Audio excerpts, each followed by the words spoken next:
देखिए, ये जो यूपीएस है ये एनपीएस से भी ज्यादा बदतर और खराब है।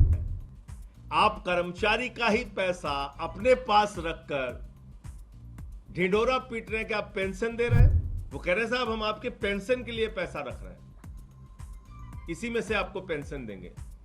तो भैया कौन सा एहसान आप कर रहे हैं? पहली बात, कौन सा एहसान आप कर रहे हैं? देखिए, ये जो यूपीएस है ये एनपीएस से भी ज्यादा बदतर और खराब है। क्यों है ये मैं आपको बताना चाहता हूं। पहली बात तो ये कि आप 10% कर्मचारियों की सैलरी का हिस्सा काटेंगे जब तक वो नौकरी करेगा। मान लीजिए 40 साल नौकरी कर रहा है तो 40 साल तक आप वो पैसा काटेंगे और वो पैसा सरकार अपने पास रख लेगी। तो कौन सी पेंशन दे रहे हो भैया आप? कौन सी पेंशन दे रहे हैं? आप कर्मचारी का ही पैसा अपने पास रखकर ढिंढोरा पीट रहे हैं कि आप पेंशन दे रहे हैं। उसके बाद आप क्या कहते हैं कि अंतिम 1 साल की जो सैलरी होगी उसमें से 6 महीने की सैलरी एक मुश्त रिटायरमेंट के समय दे दी जाएगी। मान लीजिए 12 लाख है 1 साल की सैलरी, तो 6 लाख कर्मचारी को दे दी जाएगी। 40 साल अगर उसने नौकरी की है और 10% की कटौती उसकी हुई है हर महीने, आप सोचिए कितना बड़ा अमाउंट सरकार के खजाने में चला गया। लेकिन वो पैसा उसको नहीं मिल रहा है। वो कह रहे हैं साहब हम आपके पेंशन के लिए पैसा रख रहे हैं, इसी में से आपको पेंशन देंगे।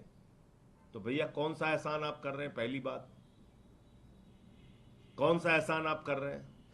दूसरा, आपने क्या किया, इसमें एक नियम बना दिया कि 25 साल की नौकरी पेंशन पाने के लिए करना जरूरी है। 25 साल की नौकरी। अब आप जानते हैं अर्धसैनिक बल जो है, पैरामिलिट्री फोर्सेस, 20 साल के बाद मैक्सिमम लोग रिटायर हो जाते हैं। अधिकतम लोग रिटायर हो जाते हैं।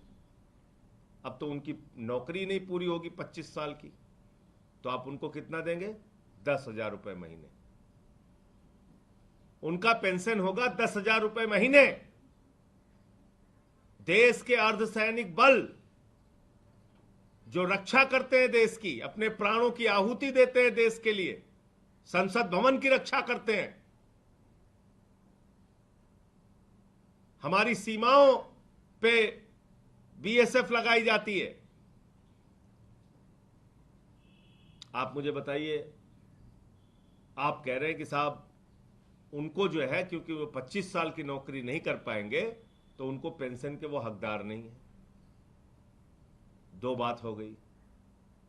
तीसरी बात यह है कि अगर यूपीएस इतना ही अच्छा है और 50% आप साल भर की जो अंतिम वर्ष के जो उसकी सैलरी है, उसका बेसिक्स है, उसका आप एवरेज निकाल के उसको आधा देंगे आप पेंशन के रूप में, तो भैया ओपीएस लागू कर दीजिए ना आप।